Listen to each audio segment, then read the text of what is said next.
है दोस्तों, कैसे हो आप सभी? आई होप कि सब बढ़िया होंगे। गॉड से प्रे करता हूँ कि आप सब बढ़िया ही रहोगे। तो दोस्तों, अगर आपके भी गोल्स है, अगर आपको भी अपनी लाइफ में बड़ा बनना है, अगर आपको भी सक्सेसफुल बनना है, जो किसको नहीं होती यार, सबको बड़ा बनना है, सबको सक्सेसफुल बनना है, लेकिन क्या हर कोई बन पाता है? क्या हर कोई सक्सेसफुल हो पाता है? इसका जवाब है नहीं। उनमें से कुछ ही लोग होते हैं जो सक्सेसफुल बन पाते हैं और बाकी सब अनसक्सेसफुल हो जाते हैं। खैर, अनसक्सेसफुल होने के तो कई सारे कारण हैं जिनकी वजह से आप अनसक्सेसफुल हो सकते हो। उनमें से एक है किसी बात को टालने की।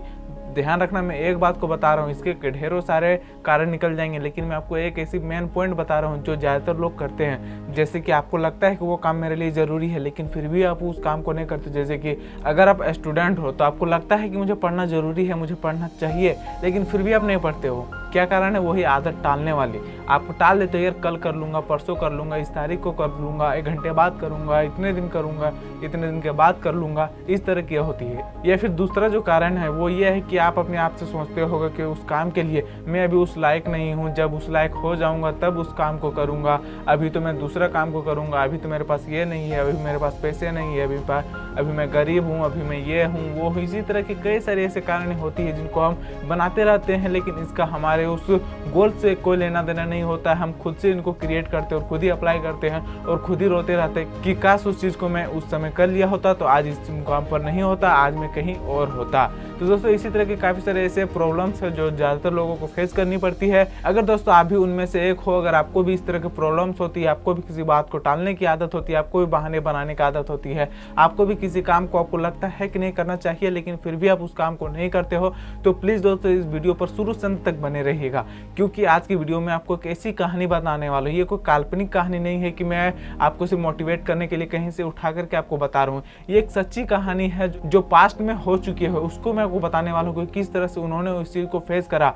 दोस्तों, ये बात है अमेरिका में 1883 की। वहाँ पर एक जॉन रैम्बेलिंग नाम का इंजीनियर था जो न्यूयॉर्क और लॉन्ग आइलैंड को जोड़ने के लिए एक पुल बनाना चाहता था।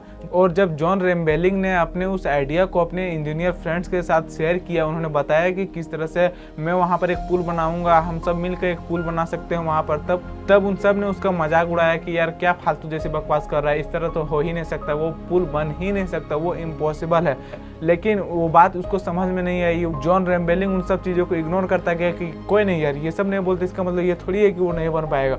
उनका एक बेटा भी था वॉशिंगटन, वो भी अपने पिता के इस प्रोजेक्ट से खुश नहीं थे। वो उसके बेटे को भी लगता था मेरे पिताजी कुछ फालतू की बातें कर रहे हैं, ऐसा हो ही नहीं सकता। लेकिन फिर भी किसी तरह से जॉन रैम्बेलिंग ने अपने बेटे वॉशिंगटन को अपने उस प्रोजेक्ट के लिए ये मना ही लिया और अब दोनों उस प्रोजेक्ट पर मिलकर काम करने लगे। वो प्रोजेक्ट अच्छी तरह से शुरू भी हो चुका था, सब चीज़ बढ़िया चल रहा था।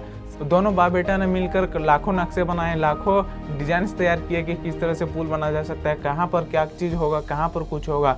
इस तरह से वो सब चीज़ें अच्छी तरह से चल रही थी। लेकिन एक दिन वही कंस्ट्रक्शन के दौरान उस जॉन रैम्बेलिंग की डेथ हो जाती है। जो उसके बाद उसके बेटे की भी हालत अच्छी नहीं होती है, वो भी किसी बीमारी का शिकार हो जाते हैं, उसके भी पैर हाथ अच्छे से काम नहीं करते हैं, यहाँ तक कि वो बोल भी नहीं पाता है। अब आपको क्या लग रहा है कि क्या यह पुल बन पाया होगा? क्या जॉन रैम्बेलिंग के बेटे वॉशिंगटन ने क्या उस पुल को बनाया होगा? आपको क्या लग रहा है? कमेंट करके भी बताइएगा। लेकिन अगर आपको इसका आंसर जानना है तो इस वीडियो पर शुरू से अंत तक बने रहिएगा।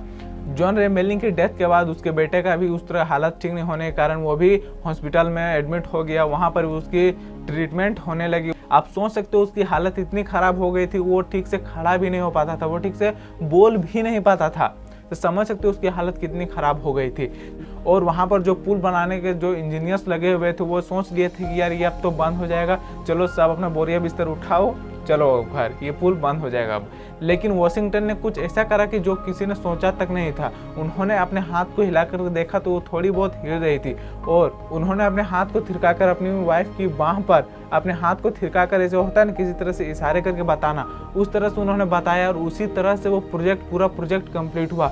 उस प्रोजेक्ट को बनने में 13 साल लग गए। आपको ये सुनकर काल्पनिक कहानी लग रही होगी, मुझे भी लगा था जब मैंने इस कहानी को पहली बार पढ़ा था, लेकिन इस पर कुछ रिसर्च करने के बाद मुझे यकीन हो गया कि नहीं, ये एक सच्ची कहानी है, एक सच्ची घटना है जो सच में एक पास्ट में हो चुकी थी। इसको गूगल करके भी देख सकते हो। उस पुल का नाम है ब्रुकलिन पुल। तो अब आप बताओ दोस्तों, अगर आप उस वॉशिंगटन की जगह होते तो आप क्या करते? आप उस बेड पर लेटे रहते या फिर आप उन्होंने जो करा वो करते या फिर क्या कुछ करते? कमेंट करके बताइएगा। और हाँ, कमेंट करके ज़रूर ही बताइएगा कि क्या वॉशिंगटन की प्रॉब्लम से ज़्यादा बड़ी थी कि आपकी प्रॉब्लम से ज़्यादा बड़ी है, जिनकी वजह से आप उन सब चीज़ों को नहीं कर पा रहे हो जो आपको करनी चाहिए, जिनको लगता है कि मुझे ये करनी चाहिए लेकिन फिर भी आप उस काम को नहीं कर रहे हो। और आप सोचते रहो तो यार दुनिया में सबसे ज़्यादा दिक्कतें तो मेरी है, मेरे पास तो प्रॉब्लम्स की पहाड़ है, मेरे पास तो डेली प्रॉब्लम्स आ जाती है, मैं कोई भी अच्छा काम को शुरू करना चाहता हूँ वहाँ पर अड़चनें आ जाती है। तो आप इनसे इंस्पायर हो सकते हो। तो दोस्तों आज की वीडियो में बस इतना ही। उम्मीद करता हूँ वीडियो आपके लिए वैल्यूबल रही होगी। अगर थोड़ी सी भी वैल्यूबल रही है, अगर आपने इस वीडियो की मदद से थोड़ा बहुत भी सीखा है तो प्लीज़ हमारे इस वीडियो पर लाइक कर दीजिए। और हाँ, अपनी राय जरूर ही बताना कमेंट में ये वीडियो कैसी लगी, और अगर आप उस वॉशिंगटन की जगह होते तो आप क्या करते। ठीक है, तो चलिए दोस्तों मिलते हैं अगली वीडियो में। तब तक जय हिंद, वंदे मातरम।